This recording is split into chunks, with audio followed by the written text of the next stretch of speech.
સ્પષ્ટ કહેવામાં આવી રહ્યું છે ઈરાનના સર્વોચ્ચ નેતા ખામેની દ્વારા કે અમે પણ તૈયાર છીએ, એટલે કે બંને તરફથી કોઈ ડિફેન્સ મોડમાં નથી, સામસામે વાક પ્રહાર થઈ રહ્યા છે અને એટલા માટે જ આ સ્થિતિ અત્યારે આવી પહોંચી છે કે ગમે તે સમય પર એ ઘડી આવી શકે જ્યાં સામસામે એટેકિંગના મોડ પર આ બંને દેશ આવી શકે। આપને કહી દઈએ કે અમેરિકાના કેલિફોર્નિયામાં એક B-2 બોમ્બર બેઝ તૈયાર છે જેનું નામ માર્ચ એર રિઝર્વ બેઝ છે। અહીંથી ઈરાનની રાજધાની તહેરાન સુધીનું આ હવાઈ અંતર જુઓ, જેનું ડિસ્ટન્સ છે 13,000 કિલોમીટર। B-2 બોમ્બર હવામાં રિફ્યુલિંગ વિના અહીં પહોંચી શકતું નથી, તેને રિફ્યુલ કરવું પડે છે। તેથી આ રૂટ પર અમેરિકાના KC-135 સ્ટ્રેટો ટેન્કરની નવી જમાવટ કરવામાં આવી।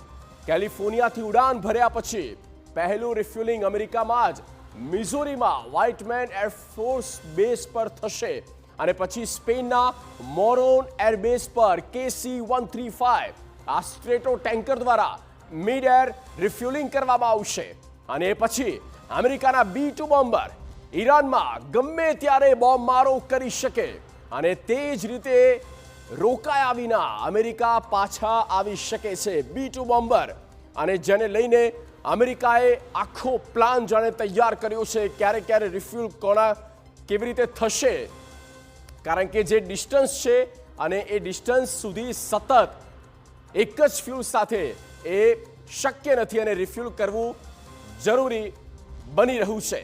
આપને એ ઇમેજ બતાવી રહ્યા છે, આપ ડિસ્ટન્સ પણ જોઈ શકો છો ને વચ્ચે 3 વખત રિફ્યુલ કરવાની ફરજ પડશે B-2 બોમ્બરમાં।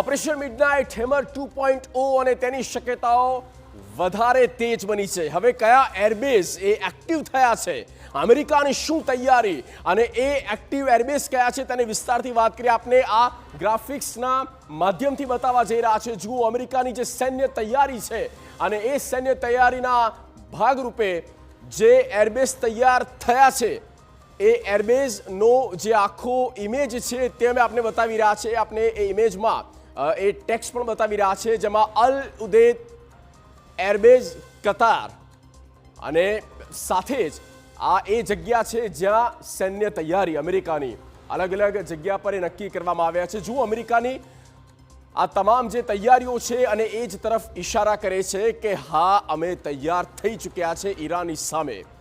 પ્રિન્સ સુલતાન એરબેઝ સાઉદી અરેબિયા, જ્યાં પણ એરબેઝ અમેરિકાનું તૈયાર, અલગ અલગ 4 થી 5 એરબેઝ નક્કી થયા છે અને જ્યાં એ તમામે તમામ જે સૈન્ય શક્તિ, જે ડિફેન્સ પાવર છે, તેનો મિલિટરી પાવર છે એ અમેરિકાએ લગાવી દીધો છે અને ત્યારબાદ અલ ઉદેદ એરબેઝ જે છે કતાર સ્થિત, અને ત્યાં પણ આ એ જગ્યા છે જ્યાં એરબેઝ તૈયાર થઈ ચૂક્યો છે। તો ઈરાનની આસપાસ જુઓ, આ ઈરાન જે આપણે ઓરેન્જ એરિયામાં બતાવી રહ્યા છે, આ એ જ વિસ્તાર છે, આખું કન્ટ્રી ઈરાન, અને તેની ફરતે અલગ અલગ એરબેઝ તૈયાર થયા છે અમેરિકાના। અને અમેરિકા એટલા માટે જ જે પ્રકારે ડોનાલ્ડ ટ્રમ્પ દ્વારા અનેક પ્રકારની ચેતવણી અપાઈ રહી છે અને એ જ ચેતવણી અને આ તૈયારી એ જ ઇશારો કરે છે કે યુદ્ધની થઈ શકે શરૂઆત।